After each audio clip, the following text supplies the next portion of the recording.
After 3 years, the last 20th Century Studios X-Men movie has finally made it to the theater.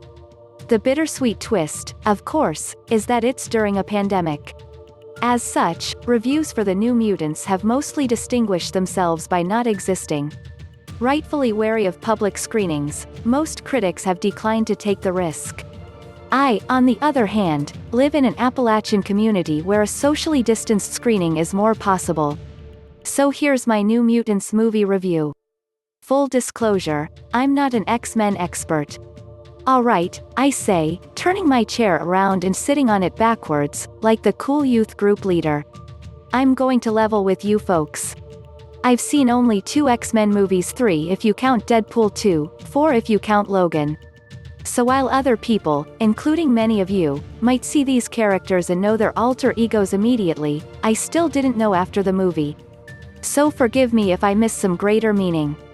A mostly spoiler-free plot SummaryDani, Blu Hunt image via 20th Century Studios after a calamity, later described as a tornado hitting her reservation. Sole survivor Dani Moonstar, Blu Hunt, wakes up in a strange hospital.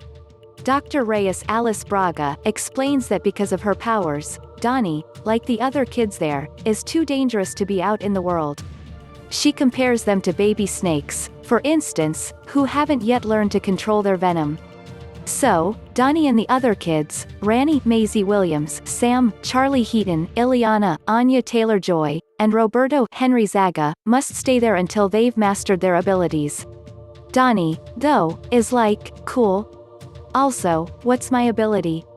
You see, despite the strong evidence of them, Dani is apparently unaware that she has any powers. So Dr. Reyes begins to run tests. The kids acquiesce to this, and the group therapy, and the strict rules. They believe they're in phase 1 of becoming of the X-Men. Little by little, though, they start to question their assumptions. And all the while, Dani's power continues to reveal itself. The New Mutants movie review now. While I'm mostly unfamiliar with the X-Men canon and I am a cinephile, I'm not a film snob. I like a silly cape movie as much as I like a 3-hour Soviet meditation on despair. You the man, Tarkovsky. So I went into the New Mutants with optimism. Again, I wasn't there so much for the whole X-Men thing. The spooky horroresque aspects of the trailer attracted me more. And it was just nice to be in a theater again. Then the movie started. The first line in the movie is a big sign of what was to come. Dani in narration refers to an old Native American proverb. In the theater, we groaned. The proverb in question is not Native American, for one thing. Evidence suggests that Billy Graham invented it for a sermon. And saying, Native American proverb, is imprecise, as it implies that the saying is common to all Native nations. In summary, the proverb is just an overdone meme.